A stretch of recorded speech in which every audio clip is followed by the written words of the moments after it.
그래도 여러분이 주총 시즌이 됐는데 이거는 알고 계셔야 될 것 같아가지고 오늘의 주제 나는 주주다.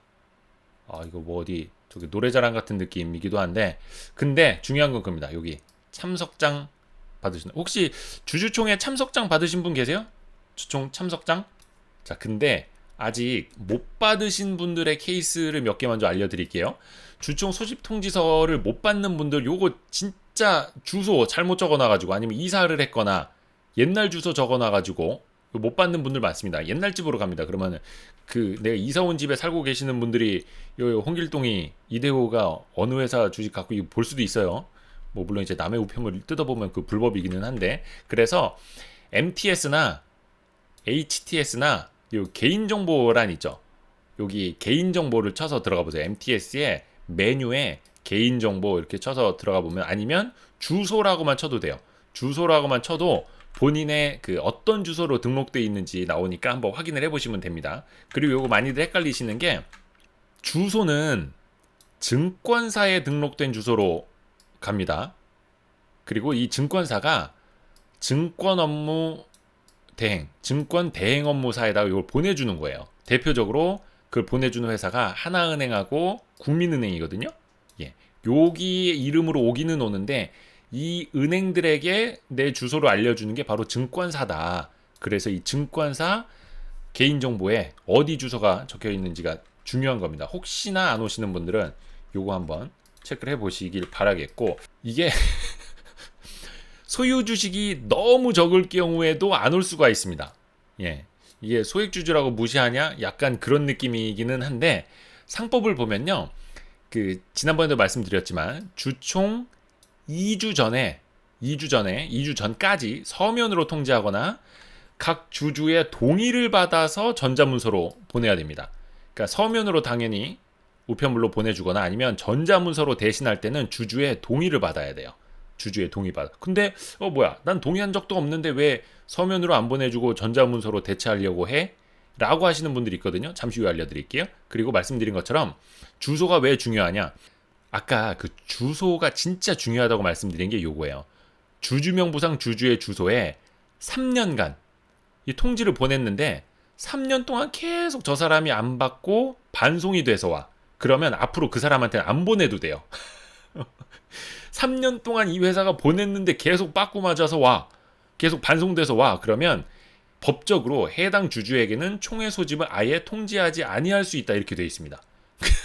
그러니까 내가 삼성전자 10년 갖고 있었는데 최근 3년 전에 내가 이사를 가가지고 3년 동안 계속 이게 반송이 됐던 거예요. 그러면 삼성전자가 이제 앞으로 나한테 주총 참석장을 아예 안 보내는 거예요. 그럴 수도 있다. 법적으로. 예, 그럴 수도 있다라는 거 이제 그냥 알고만 계시면 될 것 같고요. 그리고 또 하나가 그 주식수가 너무 적어서 안 보낼 수도 있다라고 말씀드렸잖아요. 여기 뭐 이거 상법인데 상법을 보면 대통령령으로 정하는 주식수 그 이하의 주식을 소유하는 주주에게는 뭐 중략하고 전자적 방법으로 공고함으로써 앞에 그 서면으로 하는 그 소집 통지를 가름할 수 있다. 그러면 아니 얼마 이하의 주식을 가진 사람한테는 그냥 전자 공시만으로 대체하고 종이 참석장은 안 보내주는데 그거 그래서 한번 찾아봤어요. 이거 괜히 쓸데없이 무슨 상법 시행령까지 찾아보고 막 그랬는데 요 31조에 나옵니다. 상법 시행령. 대통령령으로 정하는 수 이하의 주식이란 100분의 1 이하를 말한다. 생각보다 크죠? 그러니까 1% 지분율 1%도 안 되는 사람한테는 이 회사가 정관에다가 넣고 우리는 1%도 안 가진 소액주주한테는 종이 참석장 안 보내드립니다. 이렇게 자기네가 정하면 안 보낼 수도 있다는 거예요. 프레젠트님이 말씀하신 것처럼 종이값 아깝다. 우리는 종이값이라도 아끼겠다. 당신 그 집 주소로 보내는 것보다 우리는 그냥 전자공시 홈페이지 공지 요걸로 대신 할란다. 1% 이하인 사람들한테는 요런 회사도 있습니다. 예, 저도 약간 그런 회사도 겪어봤어요. 그래서 지난번에도 말씀드렸죠. 회사에다 나 왜 주총 참석장 안 날라오냐 물어보니까 저희는 소액주주들에게는 그냥 전자식으로만 대체하고 있습니다. 그러니까 정신 차리고 우리 회사 공시 들여다보세요. 막 이런. 아니 그러면은 내가 이거 뭐야 주총 어떻게 참석해야 되지? 이거 알아야 되잖아요. 그래서 반드시 전자공시는 내가 투자한 회사는 꼭 봐야 되는 거고, 우리 그 유튜브도 좋아요와 알림 설정이 중요하듯이 전자공시도 알림이 사실은 필수적입니다. 왜냐하면 속도의 시대잖아. 속도의 시대. 그 잠시 후에 말씀을 드릴게요. 어딨지?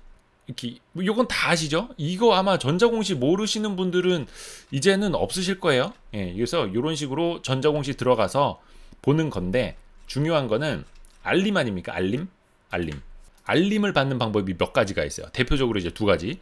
공시정보 알림 서비스, 뭐 텔레그램 방도 있고, 아니면 금감원 전자공시 그 앱, 그 다트 금감원에서 만든 앱도 있고 텔레그램도 있거든요. 그거 다시 한번, 그때 못 들으신 분들을 위해서 다시 한번 알려드릴게요. 요거는 그 다트 금감원에서 만든 앱인데, 요게 첫 화면이거든요. 요 왼쪽 게 첫 화면에 오른쪽 아래 보면 마이라고 있어요. 마이, 여기 보이시죠? 마이, 오른쪽 아래 마이에 들어가면 요걸 치고 넘어가면 그 다음 화면이 이렇게 나옵니다. 마이 페이지에 관심기업 관리, 검색식 관리. 그래서 요거를 치면은 검색식으로 뭐 내가 텍스트 몇 개를 넣어서 땡땡땡땡에 뭐 뜨면은 나한테 알려줘 할 수도 있고, 아니면 뭐 MTS에서 이제 관심기업 등록하듯이 이렇게 할 수도 있습니다.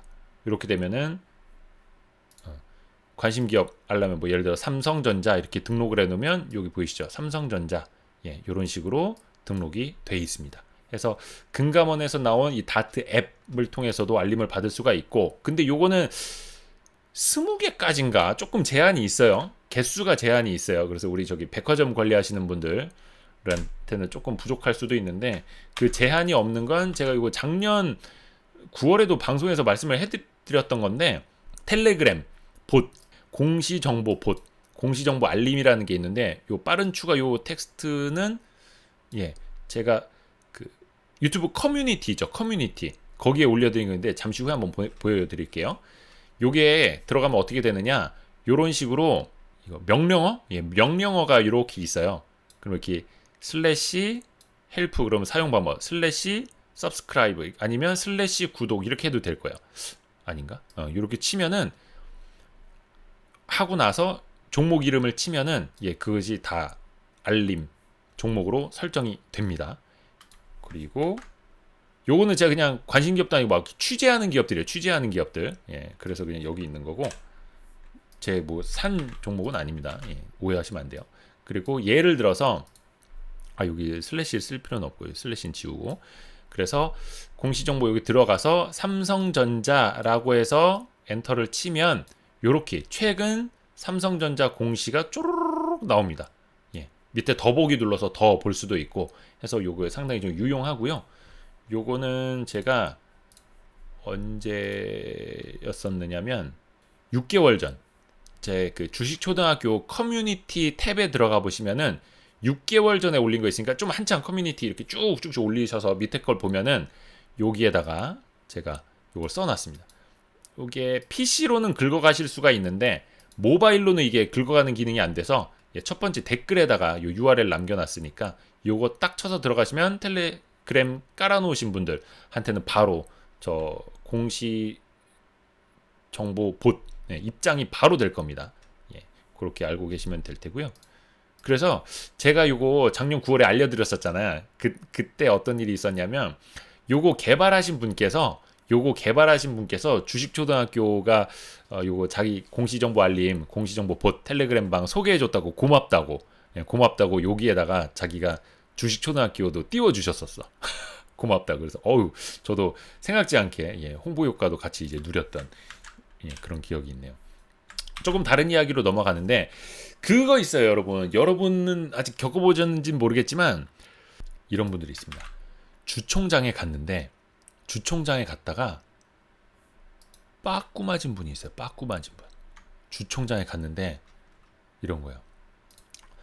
예, 저기 주주입니다. 예, 주총 참석하려고 왔습니다. 이렇게 왔는데, 이렇게 주주명부를 한참 그 직원이 보는데, 신분증 받아서 보는데, 저 선생님, 저희 주주명부에 선생님 성함이 없거든요.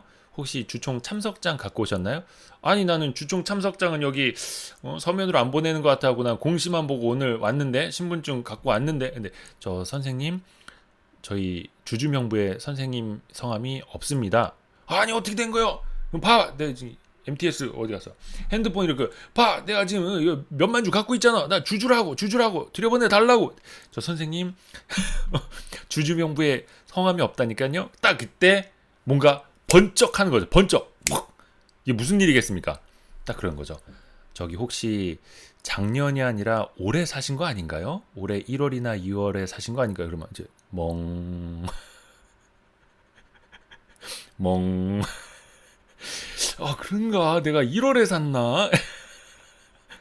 제가 뭐 이거 이제 다들 아실 거예요. 그쵸? 그 12월 31일까지 있지만 31일은 휴장일이니까 마지막 거래일이 30날이잖아요. 마지막 거래일이 30날인데 항상 그 트레이딩 이후 이틀 뒤에 결제가 되지 않습니까? 이거는 내가 매매한 날. 그리고 이틀 후에 내 계좌로 입고가 되는 날이 이틀이 걸리니까 사실상 12월 28일까지 사야 된다고. 뭐 물론 요거는 요 중간에 빨간 날이나 뭐 저기 토요일, 공휴일, 뭐 일요일이 없다라는 가정이고, 이거는 그래서 요일별로 매년 달라질 수도 있어요. 어떤 해에는 27일이 될 수도 있고, 그래서 지난해 같은 경우 28일이었는데 요때까지 사야만 주주명부에 등재가 되는 겁니다. 그래서 요런 게 나오잖아요. 아, 이거는 주주초등학교 이제 다들 6학년이시라서 다 아실 텐데, 주주명부 폐쇄라는 공시가 나옵니다. 주주명부 폐쇄. 요 모르시는 분들을 위해서 설명해 드리면, 주주명부 폐쇄라는 공시가 나옵니다. 그게 주식 명의개서 정지. 요거 뭐 부동산 거래나 이런 거 해보신 분들은 명의개서가 무슨 뜻인지 아실 텐데, 명의를 개서한다는 뜻이죠. 예, 다 이해하셨죠? 전 이거 말 좀 어렵던데. 예, 이거를 이름을 명의를 고쳐서 쓴다. 예, 고쳐 쓴다라는 뜻의 개서입니다. 개서. 명의를 고쳐서 쓴다. 예, 주식 명의를 고쳐서 쓴다. 근데 1월 초 15일간은 뭐 거래는 되고 결제는 되지만 15일간은 명의개서가 정지가 됩니다. 그 이유는 주총 개최를 위한 혹은 배당 주주구 확정을 위한 권리주주를 확정하기 위해서입니다. 라는 겁니다. 그 기준일이 12월 결산법인일 경우에는 12월 31일이 되는 거고, 아까 말씀드린 것처럼 31일은 휴장일이니까 30날이 되는 거고, 30날에 T-2일까지 가야 되니까 12월 28일이 되는 거고, 그 이후에 샀다면 저 선생님 저희 주주명부에 성함이 없으신데요? 이렇게 되는 거죠. 요거 그래서 깜빡하면은 아주 그냥 헛걸음도 하고 망신은 망신대로 당하고 약간 그럴 수도 있습니다. 그래서 요 꿀팁을 하나 드리려고. 꿀팁. 아니 그러면 나는 너무 많이 샀다 팔았다 해. 내가 말이야 매매를 얼마나 자주 하는데 나는 일주일 이상 안 갖고 있는데 내가 그거 배당 권한이 있는지 주총 참석 자격이 있는지 없는지 내가 어떻게 알아? 이거 저기 뭐야 주총 참석장도 안 날라왔는데. 근데 아는 방법이 있습니다. 아주 간단한 방법이 있어요. 간단한 방법. 개망신 당하지 않고 개망신을 이제 방지하는 방법이 있습니다. 요거 이제 꿀팁인데, MTS에서 검색을 하세요. 검색. MTS에서 권리라고, 뭐 MTS에도 이렇게 있고 요렇게 있잖아요. 여러분 요거 뭐 같아요? 요거는 돋보기입니다. 여러분 돋보기 그림. 요 검색창 돋보기 그림 요런 거 있잖아요. MTS 화면 어디 우측 상단이나 좌측 상단에 있을 거예요. 여기에다가 권리 이렇게 쳐서 들어가서 보면은 권리 이렇게 치면은 나옵니다. 그 아까도 저 말씀드린 거 일단은 주소 관리를 잘 해야 되는 거고, 서면으로 보내주지 않는 회사 같은 경우에는 권리라고 치면은 어떻게 나오냐면, 이건 제가 쓰고 있는 그 MTS를 캡처를 한 거걸랑요. 이 회사 같은 경우에는 권리라고 이렇게 돋보기 있죠. 검색을 해보면은 뭐 권리 공매도, 해외 주식 권리 나오는데 여기 권리 현황이라고 있습니다. 권리 현황, 뭐 권리 상황, 권리 뭐 하여튼 뭐라고 이제 설명은 그 증권사마다 좀 다를 텐데, 제가 쓰는 증권사는 여기 권리 현황이라고 돼 있죠. 여기 계좌번호 있고 요 이대호 써 있고 제 계좌. 그러면 권리를 어떤 것을 당신이 갖고 있는지가 나옵니다. 요거는 제가 그 특정 회사 이름이라서 일부러 제가 뭐 ABCD 이렇게 바꿔놓은 거예요. ABCD 바꿔놓은 겁니다. 여러분 보시면 안 되니까. 그래서 보면은 12월 31일이죠. 같은 회사입니다. 같은 회사인데 임시주총이 있고 배당을 받을 수 있는 권리. 여기도 또 B라는 회사도 임시주총에 참석할 수 있는 권리, 배당을 받을 수 있는 권리. C라는 회사도 배당을 받을 수 있는 권리, 임시주총에 참석할 수 있는 권리.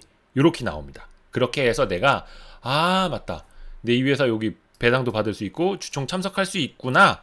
여기서 확인됐으니 주총장 가서 개망신은 안 당하겠구나. 거기 가서 내 신분증 내밀면 주주 명부에 내 이름이 있다고 확인해 줄 수 있겠구나. 예. 이렇게 확인을 할 수 있는 겁니다. MTS에서 권리를 검색하세요. 이렇게 되는 겁니다. 그리고 또 하나가 뭐냐면 여기도 혹시나 모르는 분들을 위해서 설명해 드리면은 여기에 어떤 데는 배당이라고 돼 있는데 아무것도 안 써 있고, 예. 어떤 거는 배당이라고 써 있는데 숫자가 써 있어. 이거는 어떤 차이인지 모르시는 분들을 위해서 설명해 드리면 요거는 주식 배당입니다. 주식 배당. 주식 배당. 배당은 현금 배당과 주식 배당이 있죠. 현금 배당은 말 그대로 현금으로 계좌에다 넣어주는 거. 주식 배당은 이 회사가 주식을 찍어서 계좌에 넣어주는 거. 그래서 주식 배당 같은 경우에는 따로 한 번 더 그 공시가 나옵니다. 그리고 여기도 표기가 되죠. 제가 280주를 샀는데 19주의 주식을 줍니다. 꿀이죠, 꿀.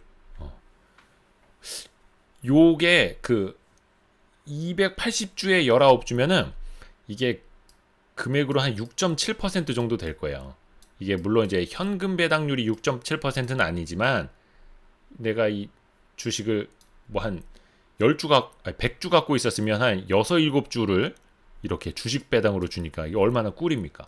그래서 저도 현금 배당도 이렇게 몇 개 받고, 예, 주식 배당도 받게 된다라는 거. 이 배당금 나오면 뭐 하지? 예. 아무튼 그래서 주식 배당 같은 경우는 거기 이제 숫자가 써 있다라는 거 참고하시면 되겠고요.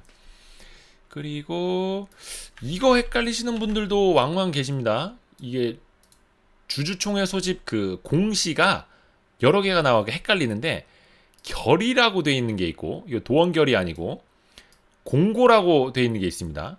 예, 기계 공고 아니고, 예, 결의와 공고 헷갈릴 수 있어요. 그래서 요 같은 회사인데 주총 소집 결의라는 공시가 한번 나오고 주총 소집 공고라는 또 한 번의 저기가 나오잖아요. 어떤 차이가 있냐면요. 이 결의는 이사회에서 한 겁니다. 이사회에서 오늘 우리 주총 열자고 결의했어요를 알리는 게 결의고, 공고는 그 내용을 공고해 드립니다. 그래서 자세한 내용을 주주들에게 알려주는 게 공고와 결의의 차이입니다. 예, 이사회에서 결의한 게 결의고 공고는 그 자세한 내용을 알려주는 게 그 공시 내용인데, 요거는 한 회사의 주주총회 소집 결의입니다. 결의 공시를 제가 가져온 건데, 그러면 언제 어디서 어떤 내용으로 주주총회를 엽니다 라고 하는 게 결의입니다. 결의. 예, 그럼 여기 보면은 몇 호 이안에는 뭐가 있고 몇 호 이안에는 뭐가 있고 이런 식으로 알려주는 게. 그리고 여기 보면은 이제 좀 하단에는 잘리기는 했는데 뭐 감사를 선임한다, 이사를 선임한다, 그러면 누가 선임될 예정이다, 이 사람에 대한 간단한 양력까지도 결의, 주주총회 소집 결의 공시에 나옵니다. 그러면은 주주총회 그 공고는 하나 열어봐야겠다. 어떤 거 볼까요? 하나만 이야기해 보세요. 자, 하나 열어볼게. 공고. 푸드나무 보자. 푸드나무. 그래도 좀 친한 회사 봐야지. 여기다가 여기 보고서 명에다가 푸드나무 회사명 치고 보고서 명에다가 공고라고 검색을 해도 되고요. 제일 최근에 나온 게 이거 소집 공고니까 요거 볼게요. 보면은 뭐 참고사항으로 전자투표 한다는 거 나와 있네요. 전자투표. 요거는 잠시 후에 제가 하나 알려드릴게요. 여기는 미래에셋 대우를 통해서 전자투표를 한다라는 거고, 일단 닫기. 그러면 일단 글자가 작더라도 좀 같이 다 보여드릴게요.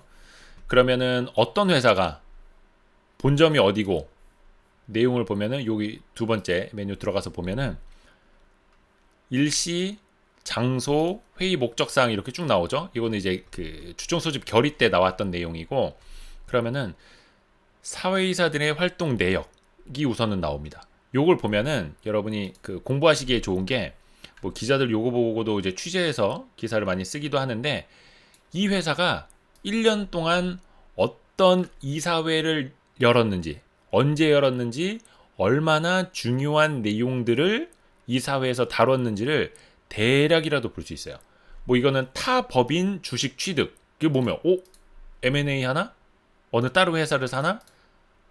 푸드나무 같은 경우에는 작년 1월에 윙이푸드, 코스닥에 상장돼 있는 중국 회사죠. 윙이푸드랑 같이 홍콩에다가 합작법인을 세웠어요. 그래서 중국에다가 이제 닭가슴살 제품을 만들어서 팔겠다. 중국에서 만들어서 현지에 팔겠다라는 것들, 이렇게 내용입니다.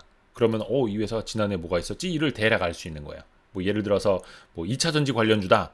그러면은 뭐 신규 뭐 공장 건립, 아니면은 뭐 신규 법인 설립, 이런 거 보면은 지난해 이 회사가 이런 결정들을 이렇게 했구나라고 볼 수 있는 거고, 여기 뭐 사회이사 같은 경우에 사내 사회이사들이 있는데, 사회이사 같은 경우에는 여기는 이제 그 주제 자체가 사회이사의 활동을 보여주는 거다 보니까 사회이사 그때 찬성을 했는지 불참했는지 반대를 했는지 나옵니다. 근데 여기서 거의 반대하는 사람은 없습니다. 왜냐면 뭐 흔히들 뭐 언론에서도 많이 이제 지적을 하는 것처럼 사회이사가 사실상 이제 거수기에 지나지 않은, 그냥 손만 들어주는, 다 어차피 대주주나 대표이사가 임명하는 거니까 거의 사실상, 그래서 사회이사가 그냥 거수기 역할에만 지나지 않는다라는 이런 좀 비판을 받기도 하고, 아니면 난 진짜 이거 반댈세, 그러면 오히려 참석을 하지 않고 반대하는, 불참으로 반대라고 나중에 명기가 되면 좀 부담스러우니까 그냥 참석하지 않는 걸로 불만을 표출하는 약간 그런 케이스도 있고, 아니면 또 다른 케이스도 있어요. 사회이사들이 반대해서 부결될 것 같은 안건은 아예 이사회에 올리질 않는 거예요. 미리 이사회에 간담회를 자주 하거든요. 뭐 티타임도 하고 간담회를 해서 저희가 다음번에 이런 걸 하려고 합니다. 근데 막 사회이사들이 너무 막 반대를 해. 극심하게 반대를 해. 그래서 이런 거 괜히 이사회에 올렸다가 부결되고, 그게 나중에 이런 뭐 주총이라든지 사업보고서에 남길 때 반대 안건으로 해서 부결 이러면 좀 레퍼런스에 금이 갈 수도 있을 것 같아. 그럼 그냥 올리질 않는 거예요. 이사회에 아예 그 안건을 올리질 않아. 그래서 아예 반대 건수가 하나도 없는 그런 다양한 이유들이 있습니다. 그런 거 볼 수도 있는 거고, 여기 보면은 그 사회이사들 얼마 받는지, 1인당 600만 원 받았네. 진짜 조금 줬구나. 푸드나무가 사회이사들한테 진짜 조금 줬구나. 이게 중소기업들은 사회이사들한테 별로 안 줍니다. 별로 안 주는데, 포스코, 그 다음에 금융지주들 있죠. 그런 데들은 사회이사들이 거의 억대를 받습니다. 억대 받습니다. 억대. 사회이사들이 거의 1년에 이사회 많이 해야 10번? 10번 하지도 않는데 거의 사회이사들이 회의 한 7, 8번 참석하고 1억 원 가까이 받아가는 그런 대기업들, 사회이사들도 있는데, 여기는 1인당 600만 원이네. 거의. 그리고 중요한 거는, 더 디테일하게 나오는 거는 여기 주주총회 목적별 사항, 주주총회 목적 사항별 기재 사항이라고 나와요. 그러면은 가장 첫 번째 안건은 거의 대부분이 다 재무제표 승인입니다. 주총을 여는 거는 재무제표.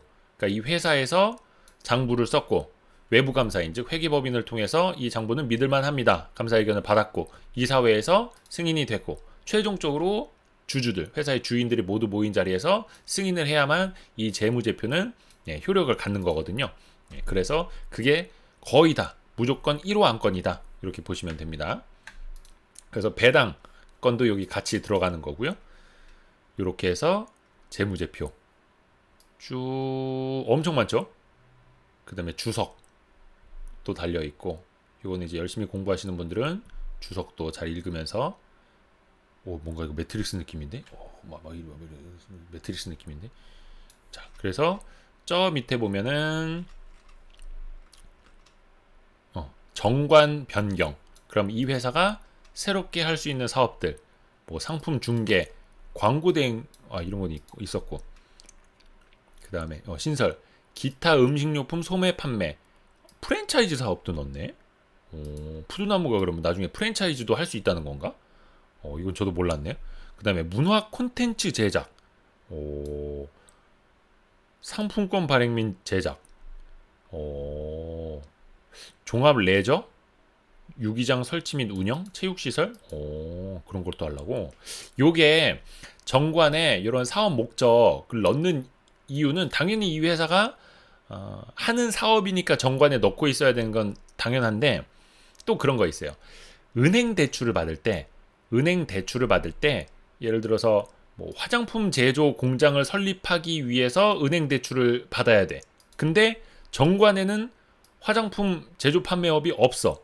그러면 이제 은행에서 대출을 거부하는 케이스가 있대요. 예, 그래서 현실적으로 그게 정관상 들어 있어야 나중에 은행 거래를 할 때나 상거래를 할 때도 문제가 없기 때문에 정관에 넣는다고 하더라고요. 그런 게 있고, 나중에 요 밑에 보면은 이렇게 신규 선임하거나 재선임하는 이사들 양력, 그 사람들이 뭘 해왔던 건지, 요런 것도 아마 보신 적 있으실 거예요. 의결권 대리 행사 권유. 의결권 대리 행사. 이게 뭐냐면, 대부분 여러분 주총장 안 오실 거잖아요. 근데 그 소중한 여러분의 의결권이 한 표 한 표가 사장되는 것보단 우리한테 대리 행사할 수 있도록 위임장을 써주세요, 이겁니다. 왜냐면은 의결 정족수를 확보하지 못하면 주총을 열고도 뭐 재무제표 승인이나 뭐 사회이사, 감사 선임을 못하는 케이스들도 있거든요. 해서 의결권 대리 행사 권유, 요런 것들도 나오는데, 요거는 그냥 나중에 찾아보시면 될 테고, 여기에서 요즘에 조금 핫한 기업들 이야기가 잠깐 나올 건데, 이 대주주가 여러분에게, 소액주주에게 편지를 쓰는 케이스가 간간히 있습니다. 간간히. 아주 구구절절한 편지를 쓰는 경우도 있는데요. 뭐냐면 의결권 대리행사 권유 공시, 아까 보여드렸던 거, 그 내용을 보면은 특히나 경영권 분쟁이 일어난 케이스에 뭐 대표적으로 뭐 금호석유, 대한항공, 대한방지 뭐 이런 케이스들도 있는데, 대부분 회사들이 요런 거를 띄웁니다. 편지를 띄웁니다. 이렇게 해서 의결권 대리행사에 권유를 하는 취지. 요게 그 박철환 상무 측에서 띄운 거거든요. 그 내용을 보면은 좀 확대해서 다시 띄운 건데요. 뭐 보통주 한 주당 11,000원, 우선주 한 주당 11,050원을 배당할 걸 제안한다. 그리고 회사가 제안한, 그러니까 박찬구 회장 측이 제안한 거는 반대하는 내용으로 의결권을 위임하여 달라 우리에게. 그럼 우리가 그걸 다 모아서 박찬구 회장에게는 반대를, 우리의 고배당 안건에는 찬성을 알아서 올리겠습니다. 위임해 주십시오. 이런 겁니다. 그리고 우리가 사내이사로 선임하려는 민존 K, 조용범 및 최정현 뭐 이런 사람들 어떻다, 이렇게 이야기를 하는 거고, 또 감사위원회 뭐 선임 뭐해서 의결권을 위임하셔 주십시오, 뭐 이렇게 요청드립니다. 내용을 뭐 금호석화에 관심 있으신 분들은 이미 읽어보셨을 수도 있고요. 그러면 또 우리 저기 박창구 형님이 또 가만히 계시진 않겠죠? 그러면 또 이렇게 또 띄우는 겁니다. 의결권 대리행사 권유를 하는 취지. 또 이거는 이제 사측, 현재 경영권을 갖고 있는 사측의 또 공시가 나오는 거죠.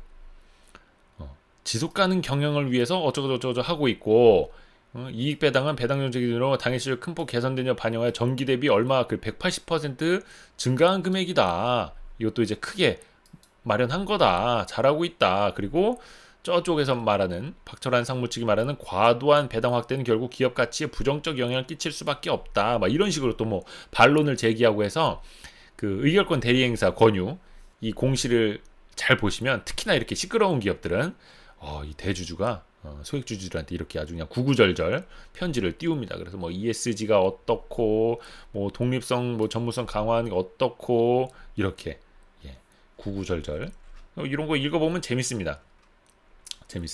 그러면 나는 소액주주지만 내가 갖고 있는 한 표 한 표를 통해서 대주주를 또 견제할 수도 있거든요. 근데 약간 주린이 분들은 그걸 해석을 해야 되잖아요. 이번 주총 안건, 그 다음에 이번에 뭐 이사, 사내이사, 사회이사, 감사 올라오는 사람들, 이 안건 하나하나 이 사람이 좋은 사람인지 나쁜 사람인지, 내가 찬성을 해야 되는지 반대해야 되는지, 요거 좀 헷갈리실 수도 있는데, 그런 분들에게 이 소중한 한 표를 제대로 행사하도록 돕는 기관들이 있습니다.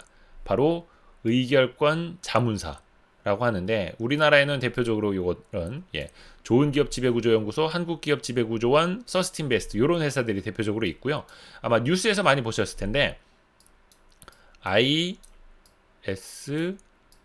이게 아마 세계 최대 의결권 자문 아니면 뭐 그 대행 기관인데, 예전에 뭐였지, KB금융 사태 때도 그랬고, 삼성전자, 뭐 삼성물산, 뭐 제일모직 그때도 그렇고, 이런 의결권 자문 기관이 레터를 띄웁니다.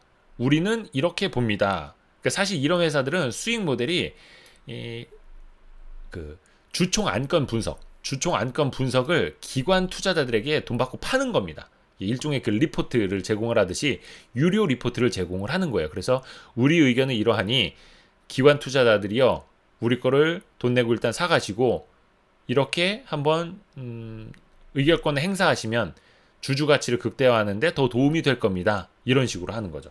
그래서 여기서도 무슨 뭐 어떤 안건에 대해서는 찬성, 어떤 안건에 대해서는 반대, 뭐 이런 식으로 나오는 거고, 그게 국내에는 비슷한 역할을 하는 곳이 이렇게 세 곳이 있다라는 겁니다. 그 의결권 분석 기관 중에서 여기 CGCG라고 하는데, 좋은 기업 지배구조 연구소에서는 누구나 볼 수 있게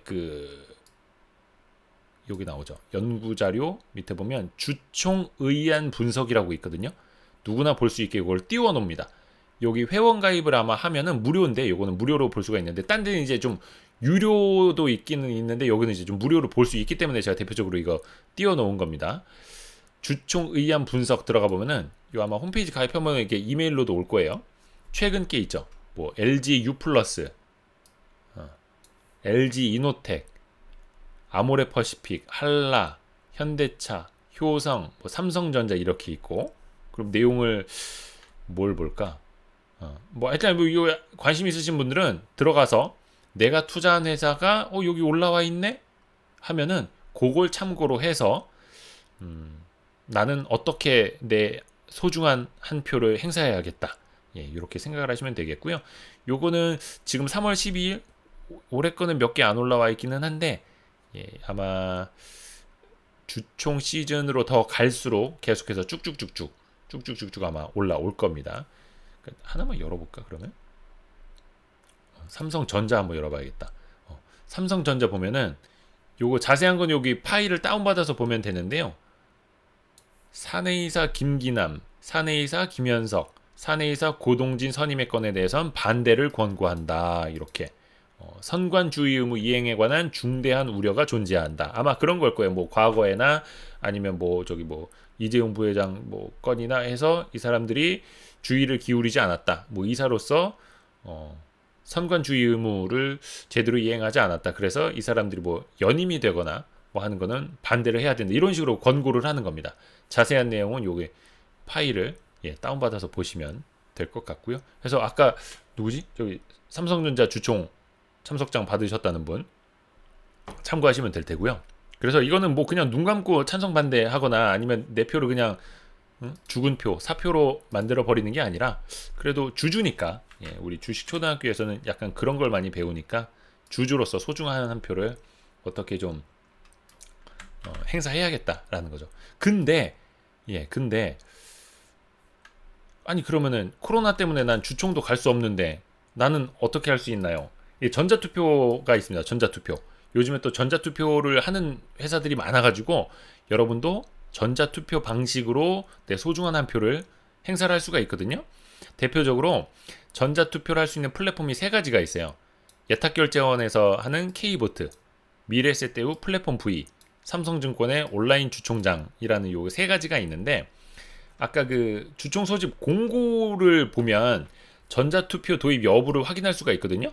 그러면 거기에 어떤 기관을 요 셋 중에 하나를 우리는 씁니다. 확인할 수가 있고, 그 셋 중에 하나에 무료니까 가입을 해서 예, 한 표를 행사하면 됩니다. 예를 들면은 NHN을 보여드릴게요. NHN 주주총회 소집 공고. 예. 그러면은 여기는 이제 참고사항으로 팝업이 먼저 뜨도록 돼 있거든요. 그럼 뭐 이제 뭐 코로나19 때문에 어쩌고저쩌고 뭐 마스크 써야 되고 이렇게 하고, 여기 보면은 전자투표 및 전자위임장 권유에 관한 사항, 이러면 당연히 이제 이 회사는 전자투표를 도입했다라는 거죠. 그리고 한국예탁결제원에 위탁했습니다. 그리고 여기 자세한 주소까지도 이렇게 알려줍니다. 인터넷 주소는 여기입니다. K보트라는 곳. 그리고 3월 13일부터 전자투표를 행사하실 수 있습니다. 22일 17시까지. 전자투표를 직접 행사하거나 아니면 전자 방식으로 위임장을 써서 넘기거나, 그게 이제 시작이 됐다라는 거니까요. 우리 아까 NHN 주주분들 좀 계시는 것 같은데, NHN 들어가서 여기 안건들 하나하나 보고, 이 회사가 요거 저기 제대로 한 건지, 이렇게 주총 목적별 기재사항이 있잖아요. 아까 보여드린 것처럼 쭉 보고, 뭐 이사 선임 안건은 어떻고, 이사 보수를 줄이네. 이사 보수를 조금 확대하는 거면 얘기하려고 했는데, 오히려 최고 한도액 120억에서 이사 보수 한도를 60억으로 낮춘다고 하네요. 이번 주총에서는. 요거 이사 보수 한도는 헷갈리시면 안 되는 게, 여기 써 있는 돈, 그러니까 60억이라고 지금 돼 있잖아요. 보이시죠? 60억. 요 60억을 다 주는 게 아니라, 말 그대로 이거는 주총에서 최고 한도액을 정해 놓고, 이사들이 암만 잘해도 이 금액은 넘지 않게 주겠습니다 라는 한도액을 주총에서 먼저 승인받아 놓고, 실제로 지급하는 건 이사회 혹은 이사회 내에 있는 무슨 뭐 이사 뭐 보수 평가위원회 뭐 이런 데를 통해서 실제로 사회이사들의 보수를 정해서 주는 겁니다. 뭐 그런 것들이 있어요. 그래서 이런 것들을 안건을 본 다음에 실제로 어디가 있냐? 요게 이제 K보트입니다. K보트. 요게 한국예탁결제원에서 운영하는 거. 내가 주주다. 그럼 여기로 들어가면은 이렇게 뭐 공인인증서나 아니면 뭐 공동인증서라고 부르죠. 아니면 다른 이제 패스 인증서 이런 걸 통해서 들어가서 볼 수 있게 돼 있고, 요거는 이제 미래에셋대우에서 운용하는 플랫폼 V, 플랫폼 V라는 거고, 여기도 똑같이 주주 로그인해서 보면은 여기도 이제 뭐 인증서나 뭐 패스 인증 통해서 들어가도록 돼 있고, 요게 이제 삼성증권에서 운영하는 온라인 주총장, 온라인 주총장. 요것도 똑같이 이제 서비스 가입하고 다 무료입니다. 그래서 로그인해서 보는 거고. 다만 이게 삼성증권 걸 쓰는지 미래에셋대우 거를 쓰는지 아니면 한국예탁결제원 거를 쓰는지는 아까 보여드린 것처럼 이 회사 소집 공고 들어가서 보면은 여기에 써 있다라는 거. 여기에 이렇게 우리는 한국예탁결제원에다가 씁니다. 이런 거를 보고 그 다음에 어디로 이게 찾아서 들어가시면은 볼 수 있다라는 겁니다. 참 간단하죠? 그래서 여러분들 이게 내가 주주로서 한 표를 행사해 보는 거랑 그냥 넘어가는 거랑은 체감이 되게 다릅니다. 저도 누누이 설명을 드리는 게 요거 이제 끝났어요. 너무 재미없는 걸 길게 했다. 근데 이건 진짜 중요한 거라. 왜 맨날 우리가 선거 때 정치인들이나 뭐 대통령이나 뭐 지자체장이라든지 선거 때 진짜 표 행사 잘해서 좋은 사람 잘 뽑아야 된다 하는데, 주주라면 주총장에는 못 가더라도 내 한 표는 행사해 봐야죠. 그래야지 이게 사실 내가 가진 뭐 의결권 몇 표가 별 의미가 없을 수도 있거든요. 그거 없어도 되고, 내가 뭐 캐스팅 보트를 쥐는 것도 아니고, 뭐 그래도 내가 이제 뭐 장기 투자를 한다거나 조금 더 주인의식을 갖고 투자를 한다거나 약간 그럴 때는 오히려 이게 스스로에게는 조금 도움이 될 수도 있습니다. 안 그러면은 그냥 아까 말씀드린 것처럼 샀다 팔았다만 하고 샀다 팔았다만 하다가 내가 주총 참석 권한이 권리가 있는지 없는지도 헷갈리고, 아 이거 내가 연말에 샀다가 팔았나, 28일에 팔았나, 29일에 팔았나 막 헷갈리고 막 그런다니까요. 근데 뭐 물론 내가 그냥 단기 매매 차익만 노리는 거다, 그런 거는 뭐 이제 신경 쓸 필요도 없겠지만, 이건 내가 진짜 몇 년을 갖고 이거는 따블 날 때까지 한번 가봐야겠다라는 거는, 그 회사 사업 보고서, 분기 보고서만 볼 게 아니라, 예, 주총 소집 공고도 보고, 예, 그래야죠.